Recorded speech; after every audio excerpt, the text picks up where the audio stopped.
बंधुओं, सादर अभिवादन। आज का दिन 4 जून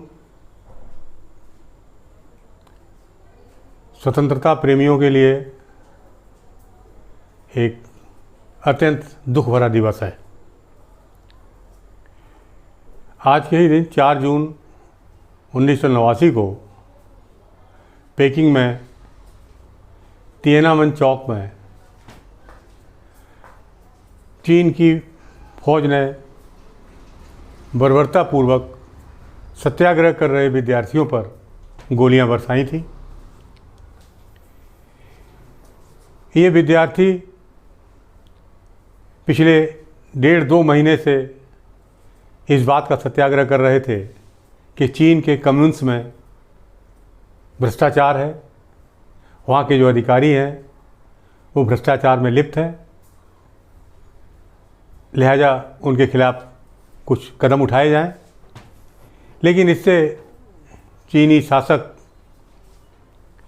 नाराज़ हुए, उनकी बात नहीं मानी गई। तब उन्होंने पेकिंग के तिएनामेन चौक में एक विशाल प्रदर्शन किया और उस विशाल प्रदर्शन को दबाने के लिए चीन की एक टुकड़ी, एक पूरी ब्रिगेड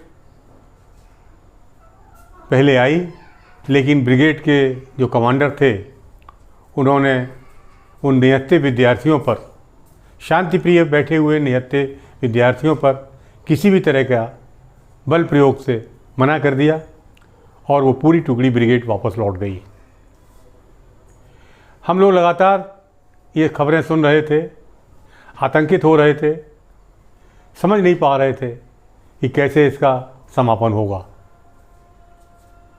लेकिन चीनी सरकार उन विद्यार्थियों को दमन के लिए तत्पर थी। 4 जून को सवेरे उन्हें हटने का आदेश दिया गया। जब विद्यार्थी नहीं हटे तो उन पर फौज ने निहत्थे विद्यार्थियों पर गोलियां बरसाईं। कहा यह जाता है कि उस हत्याकांड में प्राय 10,000 विद्यार्थियों की हत्या हुई थी। तिएनामेन स्क्वायर बहुत बड़ा स्क्वायर है, विशाल जनसमूह एकत्र था। बंधुओं, ये कविता मैंने उन तमाम संवेदनाओं से ऊब चूब होते हुए, विद्यार्थियों के बारे में जानते हुए जानकर 5 जून 1989 को ये कविता लिखी थी। इस कविता को मुझे सुनाने का सहयोग आदरणीय कमलेश्वर जी को भी मैंने कविता सुनाई थी। मैंने उन्हें एक कविता दक्षिण अफ्रीका के कवि बेंजामिन मोलाइस के फांसी दिए जाने के संदर्भ में भी सुनाई थी, जो वे नस्ल भेद के विरोध में, बोथा की सरकार के विरोध में कर रहे थे। ये कविताएं मेरी वैश्विक संवेदनाओं से जुड़ी हुई कविताएं हैं। इनमें शिल्प नहीं, इसमें आप केवल भाव देखें और देखें कि मैं किस तरह से अपने समकालीन संवेदनाओं को सहते हुए, झेलते हुए, महसूस करते हुए किस तरह से अपनी कविता आपको दे पा रहा हूँ। इसका आप रसास्वादन करें।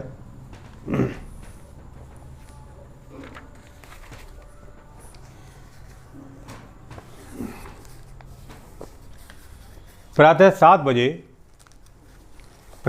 बजे जब हम घरों में रेडियो पर सुन रहे थे राम द्वारा प्रजाजन को दिया गया अधिकार, जब उस समय रामायण होती थी, रामचरितमानस का पाठ रेडियो पे आया करता था, जब हम घरों में रेडियो पर सुन रहे थे राम द्वारा प्रजाजन को दिया गया अधिकार, तो मोहि बरजऊ भय बिसराई, जो अनीत कछ भाखो भाई, तो मोहि बरजऊ भय बिसराई। मैं अगर कुछ गलती करूं तो मुझे आप जरूर शास्ति करें। तो उसी समय स्वतंत्रता की देवी पर पेकिंग के तिएनामेन चौक में रचा जा रहा था दूसरा जलियांवाला कांड।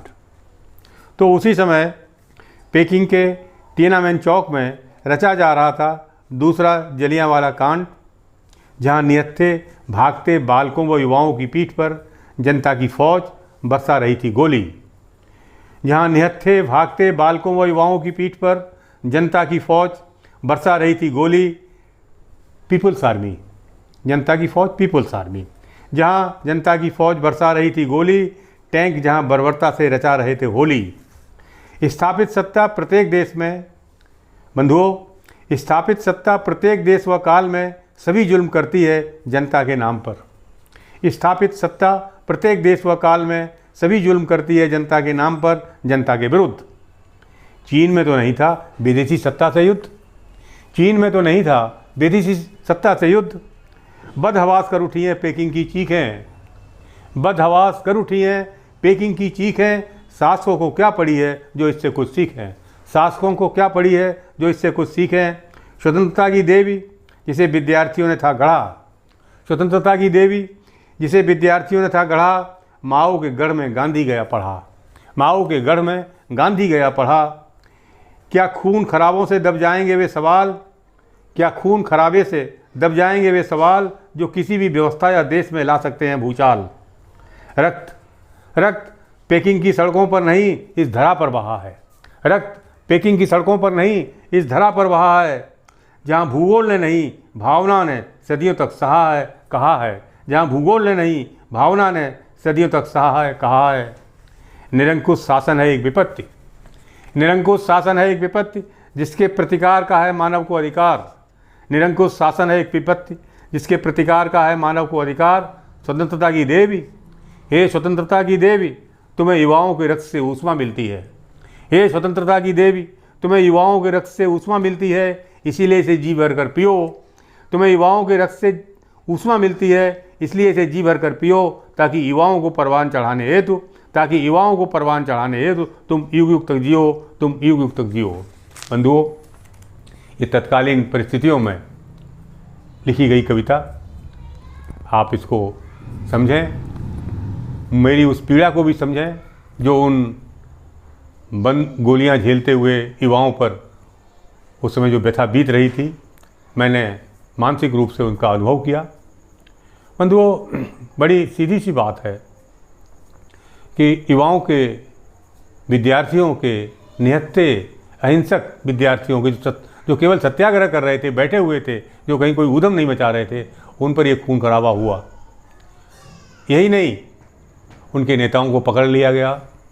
नेता 89 से आज तक जेल में बंद हैं। ऐसे ही एक नेता को विश्व का शांति नोबेल पुरस्कार दिया गया, लेकिन तब वो जेल में था, उसे परमिशन नहीं दी गई।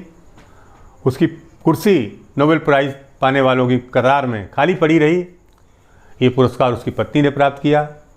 लेकिन हम आज तक ये नहीं जान पाए हैं कि उस आंदोलन से संबंधित कितने युवा अभी भी जेल के सीक्षों में बंद हैं, कराह रहे हैं और जीवन की अंतिम सांसें ले रहे हैं। बंधुओं, आपको अच्छी लगी कविता, स्वागत है, इसे सराहें, इसे समझें और इसकी रेलिवेंसी, इसका संदर्भ हमेशा याद रखें। जय हिंद, जय नागरी, जय भारती।